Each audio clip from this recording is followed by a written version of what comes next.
Les Actes des Apôtres, chapitre 19.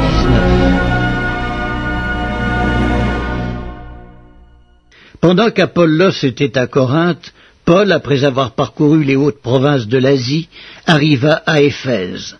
Ayant rencontré quelques disciples, il leur dit : « Avez-vous reçu le Saint-Esprit quand vous avez cru ?» Ils lui répondirent : « Nous n'avons pas même entendu dire qu'il y ait un Saint-Esprit. » Il dit : « De quel baptême avez-vous donc été baptisés ?»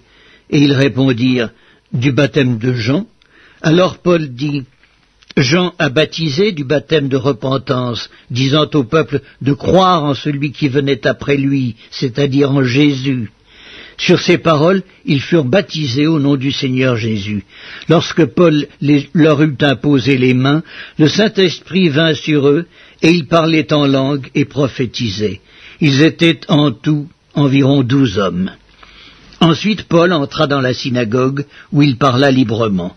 Pendant 3 mois, il discourut sur les choses qui concernent le royaume de Dieu, s'efforçant de persuader ceux qui l'écoutaient. Mais comme quelques-uns restaient endurcis et incrédules, décriant devant la multitude la voix du Seigneur, il se retira d'eux, sépara les disciples et enseigna chaque jour dans l'école de nommé Tyrannus. Cela dura 2 ans, de sorte que tous ceux qui habitaient l'Asie, juifs et grecs, entendirent la parole du Seigneur. Et Dieu faisait des miracles extraordinaires par les mains de Paul, au point qu'on appliquait sur les malades des linges ou des mouchoirs qui avaient touché son corps, et les maladies les quittaient, et les esprits malins sortaient. Quelques exorcistes juifs ambulants essayèrent d'invoquer sur ceux qui avaient des esprits malins le nom du Seigneur Jésus, en disant « Je vous conjure par Jésus que Paul prêche ». Ceux qui faisaient cela étaient 7 fils de Séva, juifs, l'un des principaux sacrificateurs. L'esprit malin leur répondit : « Je connais Jésus, et je sais qui est Paul, mais vous, qui êtes-vous » Et l'homme dans lequel était l'esprit malin s'élança sur eux, se rendit maître de tous deux, et les maltraita de telle sorte qu'ils s'enfuirent de cette maison, nus et blessés. Cela fut connu de tous les Juifs et de tous les Grecs qui demeuraient à Éphèse, et la crainte s'empara d'eux tous, et le nom du Seigneur Jésus était glorifié. Plusieurs de ceux qui avaient cru venaient se confesser et déclarer ce qu'ils avaient fait. Et un certain nombre de ceux qui avaient exercé les arts magiques, ayant apporté leurs livres, les brûlèrent devant tout le monde. On en estima la valeur à 50 000 pièces d'argent. C'est ainsi que la parole du Seigneur croissait en puissance et en force. Après que ces choses se furent passées, Paul forma le projet d'aller à Jérusalem en traversant la Macédoine et l'Achaïe. « Quand j'aurai été là, se disait-il, il faut aussi que je voie Rome. » Il envoya en Macédoine 2 de ses aides, Timothée et Éraste, et il resta lui-même quelque temps encore en Asie. Il survint à cette époque un grand trouble au sujet de la voix du Seigneur. Un nommé Démétrius, orfèvre, fabriquait en argent des temples de Diane et procurait à ses ouvriers un gain considérable. Il les rassembla avec ceux du même métier et dit : « Ô hommes, vous savez que notre bien-être dépend de cette industrie, et vous voyez et entendez que non seulement à Éphèse, mais dans presque toute l'Asie, ce Paul a persuadé et détourné une foule de gens en disant que les dieux faits de main d'homme ne sont pas des dieux.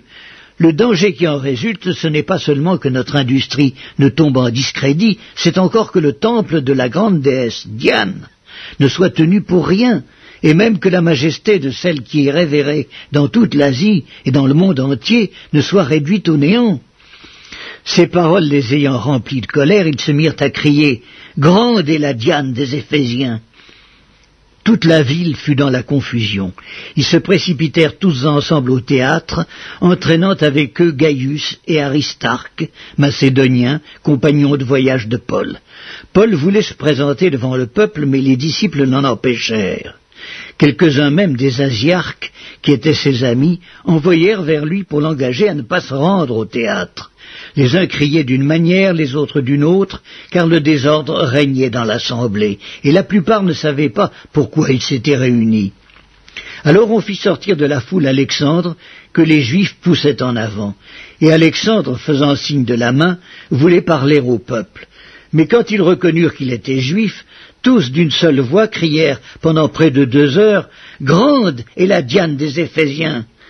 Cependant le secrétaire ayant apaisé la foule dit « Hommes éphésiens, quel est celui qui ignore que la ville d'Éphèse est la gardienne du temple de la grande Diane et de son simulacre tombé du ciel? Cela étant incontestable, vous devez vous calmer et ne rien faire avec précipitation, car vous avez amené ces hommes qui ne sont coupables ni de sacrilège, ni de blasphème envers notre déesse. Si donc Démétrius et ses ouvriers ont à se plaindre de quelqu'un, il y a des jours d'audience et des proconsuls qui s'appellent en justice les uns les autres, et si vous avez en vue d'autres objets, ils se régleront dans une assemblée légale. Nous risquons en effet d'être accusés de sédition pour ce qui s'est passé aujourd'hui, puisqu'il n'existe aucun motif qui nous permette de justifier cet attroupement. Après ces paroles, il congédia l'assemblée.